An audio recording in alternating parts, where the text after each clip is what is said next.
Hey, everybody. Welcome to the marketing stream. Making sure it's all connecting real quick before I actually get started. Looks like it's connected now. Hey there, welcome to the marketing stream. I am Vicki O'Neill, your host, your Plateau to Grow marketer. And today I'm going to talk about the difference between marketing lifecycle and a sales funnel.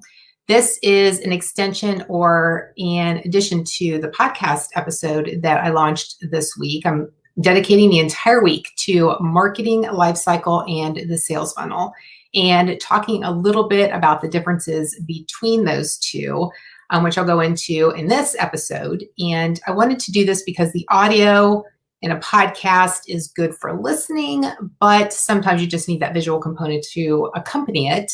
So the reason why I'm doing this video. So I will talk about what tomorrow's video that's going to be uploaded is going to be about too, which, as you can guess, is going to be along the lines of the same topic. Yes. So if you are new here, thank you so much for joining me. Don't forget to hit subscribe so that you know when I've uploaded new videos, as well as when I go live. That bell notification, I'll put it in your notifications window, so it'll just be super easy to get to.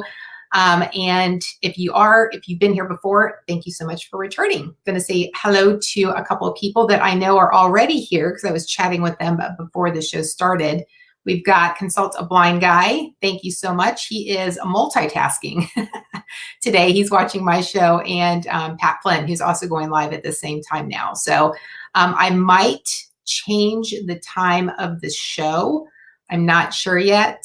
In fact, if you have a preference as to if I should keep it at 12 p.m. Eastern Standard Time, that would be great. Or if you have a preferred time, the other time that I would probably consider, hey, Diana, thanks for joining, both of you. I appreciate it. Or if there's a preferred time that would work for you. The only thing I'm thinking of is that I do like this time frame just because it works with my schedule. If I get mid-morning, like 10 a.m. my time or like 3 p.m. my time, then it really breaks up my day. So I prefer doing it more at natural breaks for me, even though I'm a super early person. I'm up between 4 and 5 o'clock in the morning. So by this time, it's like almost near the end of my workday if I was working 8 hours. But it's a natural break for like taking lunch or taking a break or something like that. So it works out well. So I would consider doing it at 11 a.m. Eastern time.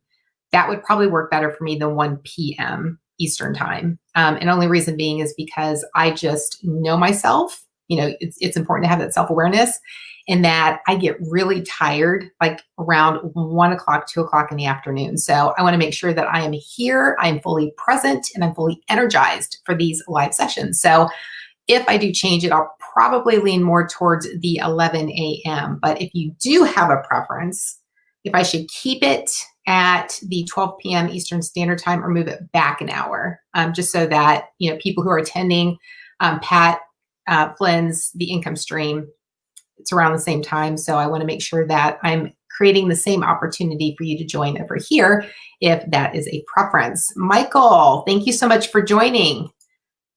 Hey there. Good to see you. Awesome. Thank you guys so much for joining me. I appreciate it. Like I mentioned, this episode is going to be on the marketing lifecycle versus sales funnel. You've probably heard of both. Marketing lifecycle is also referred to as a customer journey, which I've talked about a lot. And in fact, I even have a document that I created that's called the 6 Steps to Creating Content for the Customer Journey, which I included a link in the description below. And that's really helpful for if you are more focused on the customer versus the sales numbers and just more data oriented, then that would be a great document for you so that you can understand what type of content is appropriate for each one of those steps.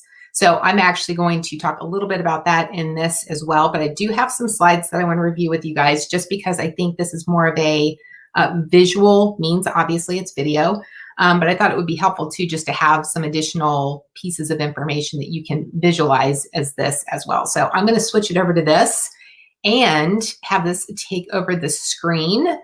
And like I mentioned, marketing lifecycle versus sales funnel. And what we're going to do, just to do real quick, is the difference between them. So The marketing life cycle, as I mentioned, is also known as the customer journey.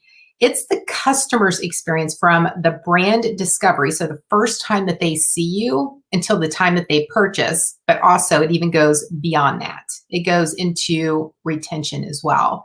And if you're familiar with the sales funnel, which we probably all are because it's more traditional and it's more common, that really is from a certain point in the process. So it could be from brand awareness, but a lot of times it's bucketing everything into, I'm going to put this back on real quick. It's bucketing things into bigger layers. So all your prospects come into the funnel, and then you start getting into your marketing qualified leads, your sales qualified leads, your opportunities, your sales. So it starts breaking it down that way. And the marketing life cycle is more encompassing, easy for me to say, right, of the entire process. So more from beginning. You even include like in the planning stage of your marketing and your content and that entire process of what do I want my marketing to do even beyond the sale. So that's where it really gets into retention, because you're not going to spend all this time and effort in marketing, whether it's creating content or just your employees, the resources, the budget. I forgot it's the first Wednesday of the month. So I don't think you guys can hear that, but they're testing the tornado sirens. And they always do that the first Wednesday of every month at 12 p.m. So if I do change it to 11 a.m., that would work out well, right? Because I wouldn't have to have the tornado sirens. So looking at it from that perspective, the customer journey or the marketing life cycle is more inclusive of all the phases, and keeping the focus on the customer.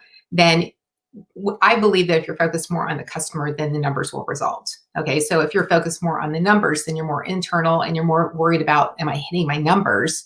Instead of, are the customers relating to and engaging with what we're doing and what we're putting out there in order to convert them to a sale.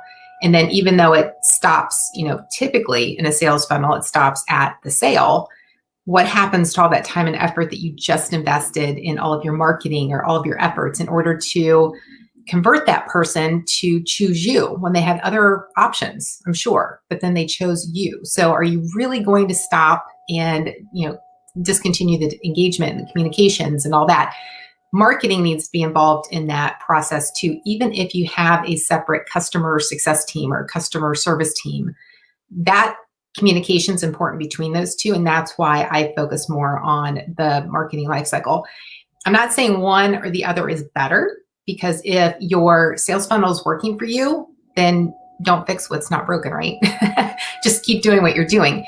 The thing is that if for some reason it breaks, or there are changes that go beyond your existing sales funnel today, then it's important to just have an open mind as to what other options are out there. How can we improve, what's broken if it breaks, and looking at the opportunities to do that. So that's where I'm focusing. And I'll tell you here in just a minute too on a story that I have. Hopefully you guys can't hear that tornado siren. So the marketing life cycle, it inspires the lead conversion with the focus on the customer. Like I said, the sales funnel is just more on the data and the analytical side, and not so much the customer. Of course, that's the ultimate goal, is to convert a lead into a customer. But the focus in a sales funnel is more on the numbers and how are we getting them from this step to the next step. So a story that I had, I posted I shared my podcast episode this week, and I had somebody reach out to me, and he was like, I can't believe that you're dismissing the sales funnel and that you don't think that there's any validity to having a sales funnel. First off, I'd never said that. I'm just more in favor of the marketing life cycle. So when he had responded and, sent me this message, and he was like, hey, you shouldn't be doing that because it works for so many people and there's so many different companies that are doing this. And I said, yeah, I understand. That's completely valid. There are companies that use it. And again, like I just mentioned, if it's not broke, don't fix it. The thing is that it doesn't work for every company. So if you're a sales organization where you only have salespeople, then maybe the sales funnels where you want to have your focus, because you are limited on resources and you're limited on how much marketing you can actually do for your company. So all of those factor into this entire process and making those decisions on which one is better for you and your company.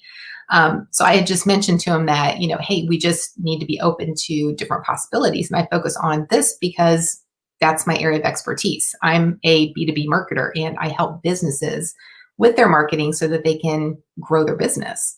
Outside perspectives are helpful, right? So once we had that conversation, he was like, oh, okay, I understand. So just kind of planting that seed and just letting him know that, hey, this is just something to think about for the future. Sales funnel is cool, but maybe it's not going to be cool forever, right? Okay, so I'm going to go over here to the chat real quick and see. Hey, Matthew, thank you so much for joining. Oh, no worries. I appreciate you being here. Thank you. Let's see here. I'm going to see if there's any questions, just because I've got aging eyes and it's hard for me to see the screen that this is on. If you guys have a question, I want to make sure that I answer it. So if you could just type question in all caps, and then I'll be able to glance through and see it real quick. And I'll answer those so that I don't accidentally click on other ones and completely miss any questions that are out there. Let me see. It's mild compared to some others. Noticeable, but mild. Okay. Awesome. You guys are saying hello to each other. Great. Jumping back in. Team replay. Okay. Thanks, Michael. I appreciate it. Making sales and marketing work together again. Absolutely, Diana. It's so important to have those two working together. I am a huge fan, as you know. Okay. Going back over to this. Let's go over here and take it to the next slide. Oops. So, pros and cons of the sales funnel. I've kind of talked about some of this already, but it follows the AIDA stages. And you guys may have heard of this. You may already be familiar with it. And that's the awareness, interest, decision, action. So that's what AIDA or AIDA stands for. It nurtures the leads, and it's used mostly for budget planning. It's something that you can look at, and you've got concrete numbers that you can use in order to look at what did we budget, how are our results, and identify number-wise where the opportunities are so that you can create strategies to bridge the gap, or look at if you are meeting your objectives, then how can you do more with what you have? And it also influences future planning. So those are obviously things that you need to consider with a sales funnel. The cons are, like I mentioned earlier, is that the focus is on the data. It's not on the customer. So it's not as flexible in accounting for the in and out behavior that's natural for, people. And this is something I did mention in my podcast episode when I was talking about this, is that imagine, when you think of a sales funnel, you've all seen the images where you've got, it's a colorful chart and it looks like an actual funnel, like what you just saw here. And it'll show, like you saw here, it'll show the different phases. The thing that it doesn't take into consideration is that there are people who leave the process. They may never come back, or they may come back, and they may come back at a step earlier than they were before, or they may come back at the exact same phase. And when you look at the sales funnel, it doesn't take that into consideration. Okay, so if it does, it's visually not represented there. It's more or less saying, okay, how can we squeeze all of our people, all the prospects that come into the funnel one way or another, how can we force them essentially through the entire process? And I was going to actually thought about taking this on the move and taking you guys down to the kitchen to show you visually the funnel, but you guys know how a funnel works. I don't need to share that with you. But, when you put something in the top of a funnel, it's assumed that it's going to come out at the bottom, right? So a sales funnel implies that everything that goes in the top is going to come through the bottom eventually. Now, ideally, that is awesome. If you can make that happen, then obviously what you have is working and you don't want to change it. But is it realistic? Not necessarily. And the reason why I focus on this next one is because it looks a little bit more like this. You can see this here. This is a Google image that I found. They created it for their, just to show an example of the marketing customer journey, essentially. So, and when you think about anything that you've searched for, and the only thing that came to mind quickly was, and it's just because of bad experience constantly, is with buying a car. In the US anyway. If you're watching across the sea or, across the pond, this may not apply to you guys, but here in the US, when you go to buy a car and you submit that first, lead saying, hey, I'd like somebody to contact me. Of course, depending on the dealership, but I've experienced both, is that it doesn't always work the way that they probably think it's going to, or the way that you would expect it to as a consumer. And their process is not as fluent as it would be if you looked at it from this perspective. You're looking at the entire journey. You're going here, you're going there, you're going up, you're leaving. If you're buying a car and all of a sudden, COVID hits and you're let go, well, now the money's that's a problem. So you may have been in that journey or in that process, but now you've had to leave until you can figure out your financial situation to go back into that lead or into that process and continue it, looking for cars. But when you do that, are you entering in at the same place that you left, or is that process looking at it as if you are a new person because so much time has lapsed? So when you look at it from that perspective and you're focused on the customer and where they're entering in their journey, because it's obviously going to vary from person to person, then that information is there when they need it. And the pros of creating a segmented email list, because most of the times, even with car dealers, when you're submitting, you want to reach out to one of the dealerships to test drive a car, just get more information about a particular vehicle. That may be something that goes into a database where everybody's included. Well, if my situation for buying a car is different than your situation is for buying a car, then we don't want to be treated the same way, right? So that's one of the benefits of having a segmented email list, is that, okay, if I'm in the market for a two-door vehicle, but you're in the market for a minivan, that's going to be handled completely differently. Even the communications are going to be different. Our needs are going to be different. So when you look at this lifestyle map of how you market and create content for the customer journey, it's important to just understand those customer touch points so that you can have the type of content that you need in those different places when they, or I as the consumer, am ready for it. And it's not what you want, right? As the business or as the marketer or the person who's delivering the content, it's not what you want. It's understanding your customer and understanding what their needs are and what their emotional state is along those points. And that's why I always mention the importance of having your ideal customers identified, or your personas, because that part of that process is understanding your customer. And when you understand your ideal customers, then it makes creating the content for this process a lot easier.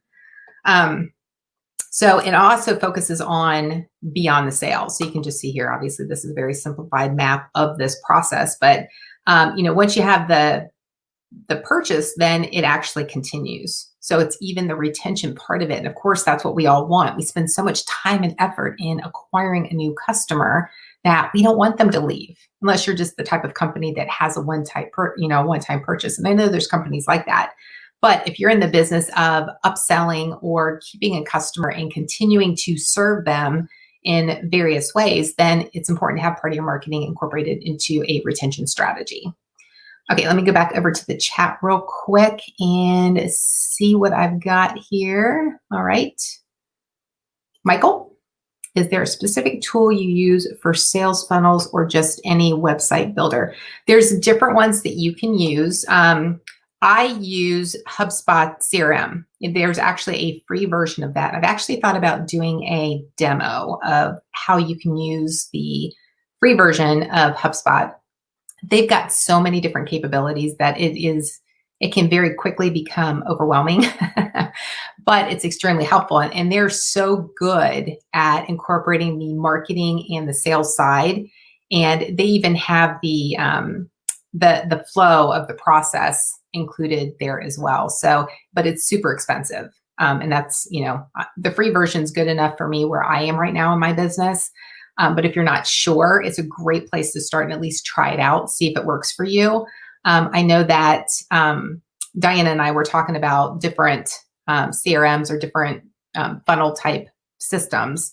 Pipedrive is one I've used with a client previously, and it's super easy to use. It's not as full of bells and whistles as like maybe a Salesforce, or definitely not as a HubSpot. but it's super easy to use and it helps with that entire process too. So the off-the-shelf version is super easy to use. And of course, then there's the capabilities as your business grows, you can add and customize based on what you need. Let's see here. Diana, have to agree the funnel is not always customer focused. Yes. Comment. When describing the concept to another team member, I said that the marketing lifecycle is a more holistic approach to the customer. It should be used to guide strategy. Absolutely, Matthew. Yes, it absolutely is more holistic to the entire process from the beginning, like when they first see your brand until the retention. So a lot of those steps aren't, I shouldn't say a lot of them.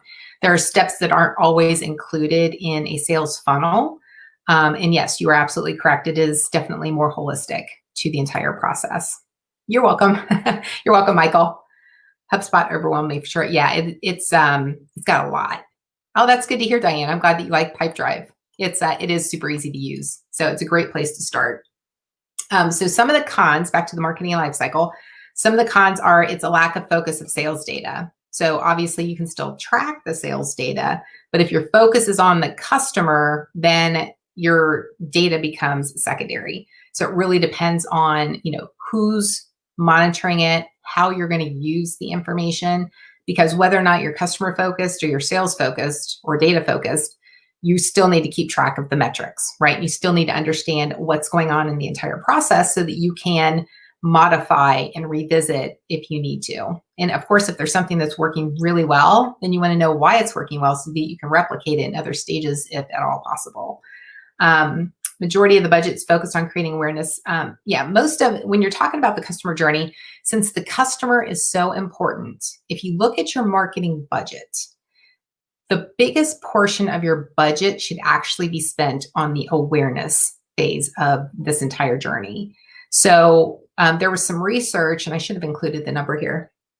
It was 88% on average is what businesses will invest from their marketing budget into content and the experience of the awareness stage, which is at the very beginning, right? Why do you think that is? It's because they want to start that experience off on the right foot.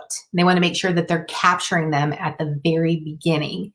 And when you can see where they're coming in, so if you're putting content on a podcast, a blog, and on Facebook, if you can look and see where that initial touch point is, then that can help you navigate and create content for the rest of the journey, no matter where they go. So it makes sense that you're investing the majority of your marketing budget in that first phase, because then that's going to help determine the rest of it. So I thought that was a really interesting statistic. So I wanted to share that with you guys. All right, let's go here. Just a thought, you cannot make progress without making decisions. And again, whether you're sticking with the sales funnel or you're thinking about marketing life cycle, it's making a decision, right? And if you want to progress, it's just evaluating what your current state is. If it's working, continue. If it's not, figure out what you can do to make it change. And I almost dumped over my water. And, make decisions accordingly. If you need to change, that's okay.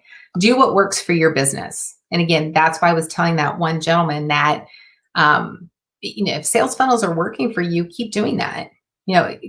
Don't just switch over to a marketing life cycle customer journey type strategy if it's not something that is going to work with your existing resources. If you only have so many people, then you don't want to have to hire more people just to make that transition. Do what works best for your business, just like you would with anything else.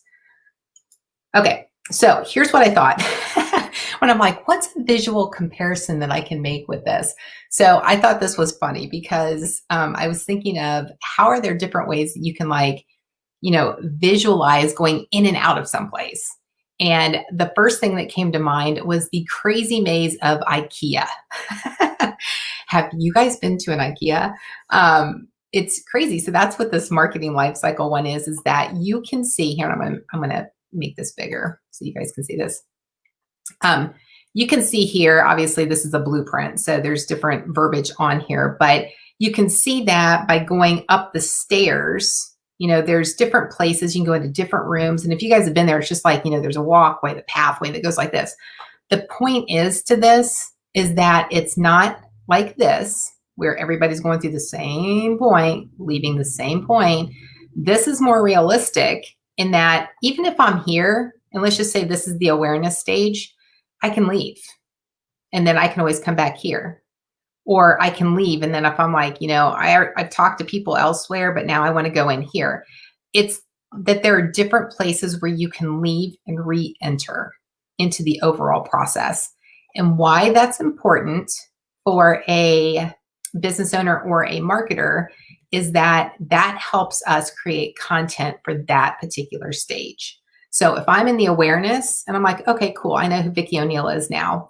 And then I would come back later and I'm like, you know what? I've heard good things about her on Facebook and LinkedIn. I've talked to people. I've seen testimonials or recommendations.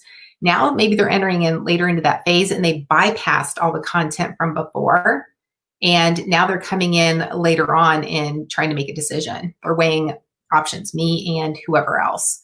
So having that information there and understanding that people may skip steps, again, understanding who your customers are and what that process is, and then making the content available so that they can make the decisions that are best for them. Okay, so I just thought this was funny, sharing the the IKEA floor plan. Hopefully you guys see the humor in that as well. HubSpot. Okay, so Diana, I understand investing more at the first of the journey, but many people fall off in the follow-up with customers. Yes, you are so correct, Diana. And I think that's where the like Pipedrive or HubSpot or even Salesforce, any of those systems where you're keeping track of your customers and all of the communication.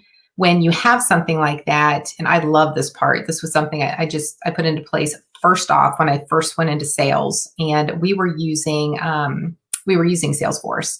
So we would go in, and one of the things was that once you've completed a task, you can automatically create your next task.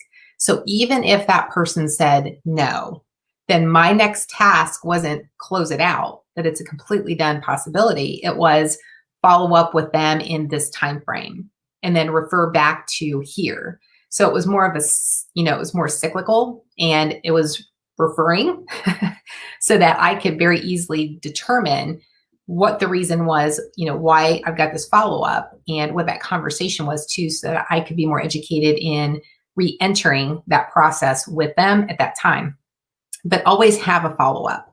So there was somebody I interviewed for my podcast, Wendy Harris, and she was phenomenal. She's focused all of her business. She's in the UK, and she focuses all of her time on making sales calls for other companies. So she's very much into sales. And her process, and I loved this about our conversation, is that she said that every conversation ends in either a yes, a no, or a maybe. So they all have to end in something. And with those that are a no or maybe, there's some type of follow-up that indicates when it's going to happen, who they're going to talk to, what they're going to talk about. So it's very definitive. And that's how it should be in sales, is that even if you get I'm not sure, it's just like, okay, well, help me understand what that is. And that's okay. But let's, for our benefit, obviously to help them ultimately, but for our benefit in tracking that conversation, let me understand or help me understand what that is that's holding you back. And then if it's something that can't be addressed at that time or overcome at that time, at least you have that information that you can continue the conversation later on when it's more timely or it's better for them. Okay, so let's go back here real quick and continue.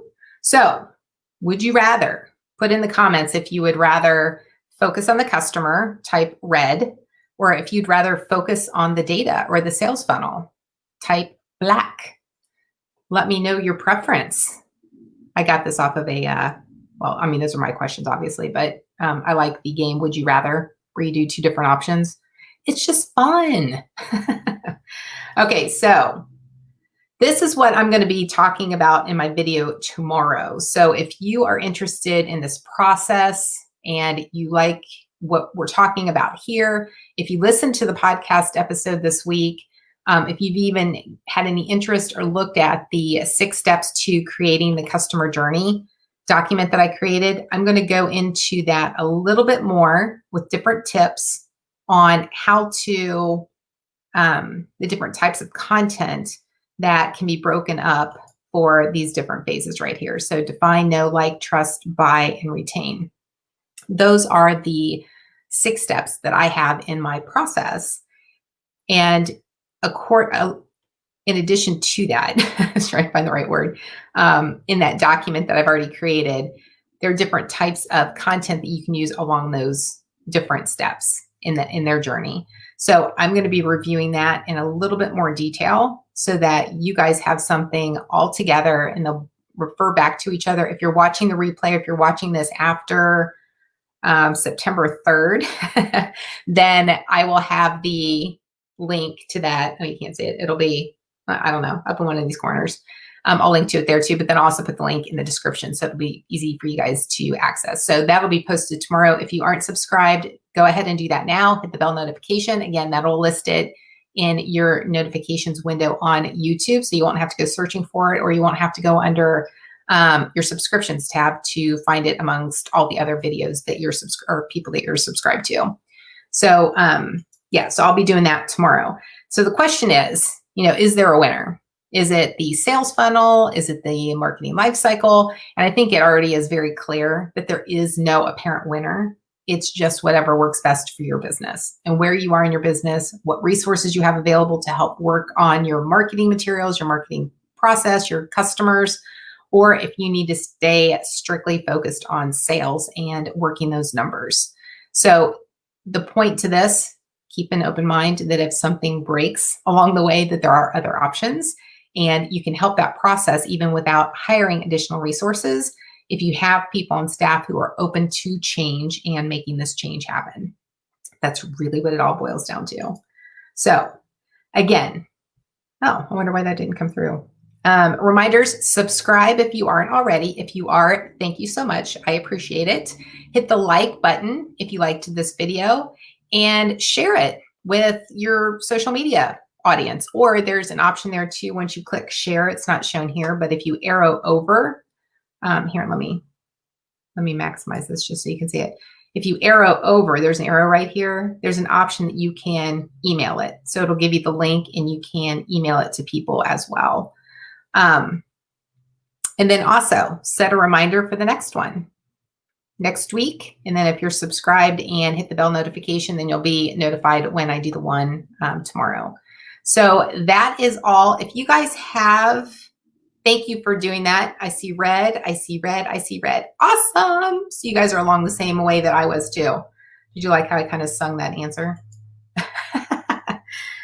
Yeah, I'm not a singer by any means. So we got a lot of reds. Focus on the customer.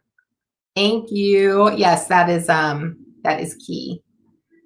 So if you are interested in working together, then here is the link that you can go to. You can always go to VickiO'Neill.com. It's listed at the top as apply.